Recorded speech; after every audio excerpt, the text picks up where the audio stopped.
साहब कबीर कहते हैं दर्शन अग्नासन, दर्शन से पाप नष्ट हो जाते हैं। क्या और कहीं दर्शन दिखा है? दर्शन, और दर्शन के लिए लोगों ने दर्शन शास्त्र बना दिए और लोगों को दार्शनिक बना दिया। ना जाने कितने महापुरुषों को लोग दार्शनिक कहते हैं। कुछ लोगों ने तो हमारे साहब कबीर को भी दार्शनिक कह दिया। और साहब कबीर के जब दर्शन को हम देखते हैं तो साहब कबीर का दर्शन ही बड़ा विचित्र है। उनके दर्शन में दुनिया के दर्शन में बड़ा अंतर है। साहब कबीर का दर्शन कैसा है? देखत देखत ऐसा देख, मिट जाए द्वितीय रह जाए एक। ये है साहब कबीर का दर्शन। ऐसा देखो, देखना है तो लाली मेरे लाल की जिद देखो तित लाल। देखना, देखिए साहब कबीर का दर्शन कैसा है। जितनी आत्मा बोले उतने सालिकरा, ये है हमारा साहब कबीर का दर्शन। साहब कबीर कह रहे जितनी आत्मा बोले उतने सालिकरा, अनबोला नहीं पूजिए नहीं पाथर से काम। सब घट मेरा साइया सुनी से ना कोई, बलिहारी वाह घट की जागट प्रगट हो। यह है हमारे साहब कबीर का दर्शन। साहब कबीर को अगर आप लोग दार्शनिक कहते हो तो उनके दर्शन को पढ़ो तो, उनके दर्शन को देखो तो, जानो तो। दुई दुई लोचन पेखा हर दिन और न देखा, मेरे नयन है लगलाई बेगल कचू कहा न जाई, मेरा भरम राव जब भागा जब सत्य नाम चित्त लगा। कैसा है हमारे साहब कबीर का दर्शन? जो लोग पढ़े लिखे लोग हैं, दार्शनिक हैं या दार्शनिक प्रवृत्ति के हैं, साहब कबीर का दर्शन देखो। साहब कबीर का कैसा दर्शन? कबीर खड़े बाजार में सबकी मांगे खैर। कौन है ऐसा? कौन है ऐसा जो सबकी खैर मांग रहा?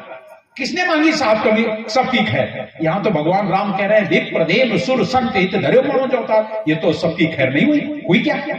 हुई सबकी खैर नहीं हुई। वो तो कह रहे हैं विप्र देव सुर संत हित धर्यो मनो चौथा, निज इच्छा निर्मितन माया गुण गोपाल। तीसरी चौपाई में भी कह रहे हैं जब जब होए धर्म की हानि, बाढ़े असुर अधम अभिमानी। अलग अलग कर दिए, अलग अलग कर दिए। जब जब होए धर्म की हानि, बाढ़े असुर अधम अभिमानी, तब तब दर्प मनुष्य शरीरा और हरि कृपानी सज्जन पीरा। जब वहां संसार पर पाप बढ़ता है, अधर्मी लोग बढ़ते हैं तो उनका आगमन होता है। और आएंगे तो करेंगे क्या? उठाया तीर कमान तलवार बर्छी भाले, बस झाड़ की तरीके से काट के गिरा दिया। क्यों भाई? अधर्म खत्म हो गया क्या? अधर्म खत्म हो गया? अधर्म तो नहीं खत्म हुआ। क्या अधर्म खत्म हो जाएगा? कभी भी खत्म नहीं होगा। ऐसे खत्म हो जाएगा? धर्म का नाश ऐसे नहीं हो सकता कि किसी अधर्मी को मार दिया जाए खत्म हो जाएगा अधर्म। कोई पापी को मार दिया जाए तो पाप खत्म हो जाएगा क्या? पापी को मार देने से कभी पाप खत्म नहीं होता है। एक पापी मार दोगे जाने कितने पापी आ जाएंगे, एक अधर्मी को मार दोगे जाने कितने अधर्मी हो जाएंगे। ये है, ये इनका साहित्य है। और हमारे साहब का साहित्य कुछ और कह रहा है। यही हाल भगवान कृष्ण गीता में कह रहे हैं। भगवान कृष्ण का भी यही है, बिल्कुल सेम, कोई अंतर नहीं। यदा यदा ही धर्मस्य ग्लानिर्भवत् भारत अभ्युत्थानं धर्मस्तदात्मानं सृजाम्यहं परित्राणाय साधूनां विनाशाय च दुष्कृतां धर्म संस्थापनार्थाय संभवामि युगे युगे। उनका भी वही स्वरूप हो गया। यदा यदा ही धर्मस्य ग्लानिर्भवत् भारत, जब इस संसार में अधर्म आ जाता है, धर्म का पतन हो जाता है, यदा यदा धर्मस्य ग्लानिर्भवत् भारत, धर्म का पतन हो जाता है, तब उनका आगमन आता है। और आते हैं बस एक ही काम करते हैं, उठाई तीर तलवार, बस उड़ा दो, मार दो। क्यों भाई? खत्म हो जाएगा पाप? नहीं, ये एक अलग चीज हो गई, एक अलग चीज हो गई। पापियों को मार करके अच्छे लोगों को सुख पहुंचाना। अगर अच्छे लोगों को सुख मिल गया तो शांत हो जाना चाहिए ना, शांति हो जानी चाहिए। लेकिन ऐसा तो कभी नहीं हुआ, कभी नहीं हुआ। साहब कबीर का आना, इसीलिए हम साहब कबीर को क्यों पसंद करते हैं? हम लोग ऐसा नहीं है कि हम चिंतन नहीं करते हैं। हम आपको बताएं, आप लोग तो सत्संग सुनते हैं और कुछ लोग इसमें होंगे बिल्कुल कट्टरवादी, नहीं नहीं मैं यही सुनूंगा। मैं सुनता सबकी हूँ। मुझे जो भी संत बोलते हैं सभी की सुनता हूं। लेकिन सुनने के बाद जब समझ में आता है तो कभी कभी क्या कहते हैं ना, सामने एक शब्द का डर लागे और हंसी आवे, डर लागे और हंसी आवे, अजब जमाना आया है। तो अजब जमाना आया है कि वो संत बोल क्या रहे और कर क्या रहे, हो क्या रहा है संसार में, कैसे कैसे लोग क्या क्या बोल रहे हैं, बस एक ही बात को लिए चले जा रहे हैं। उनके अंदर ना ज्ञान, ना ध्यान, ना योग, ना वैराग की कोई बात नहीं करते, ना समाज की बात करते। पता नहीं उनके अंदर केवल एक जुनून सा पैदा हो गया कि बस अब कहते बार बार तो आपको लगेगा ये एक नहीं है, दो नहीं है, अनगिनत ऐसे लोग जो पाखंड फैलाते हैं कि आप भगवान के साथ ऐसा करो बस ऐसा हो जाएगा। एक गिलास पानी भगवान सूर्य को चढ़ा दो तो भाई ये मिल जाएगा।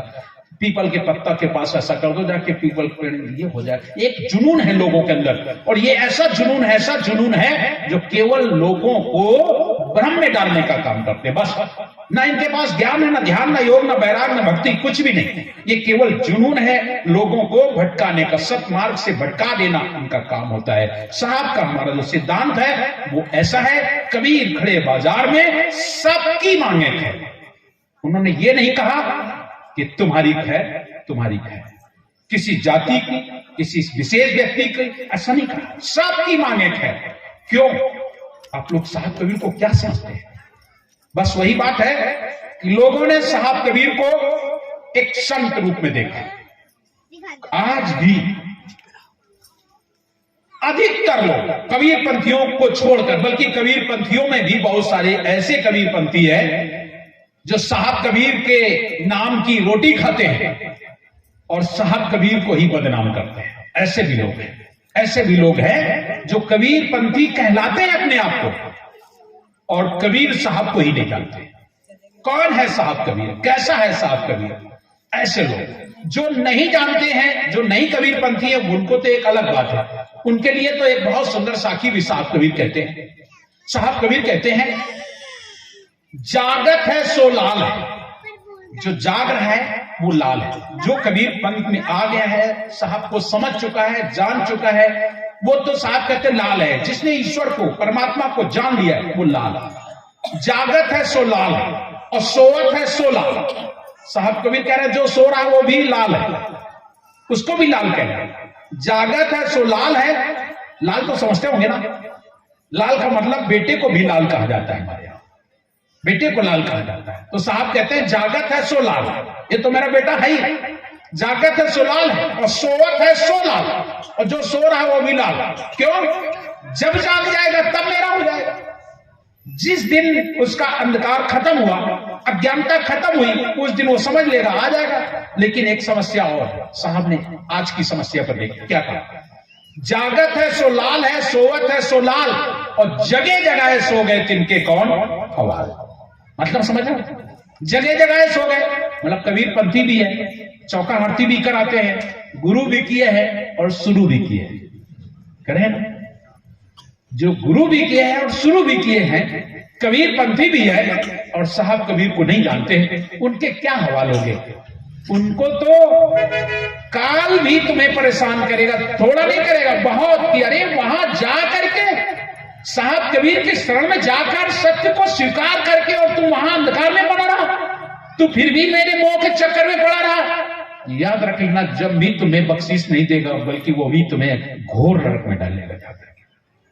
इसलिए साहब कबीर को जानो, कौन है साहब कबीर?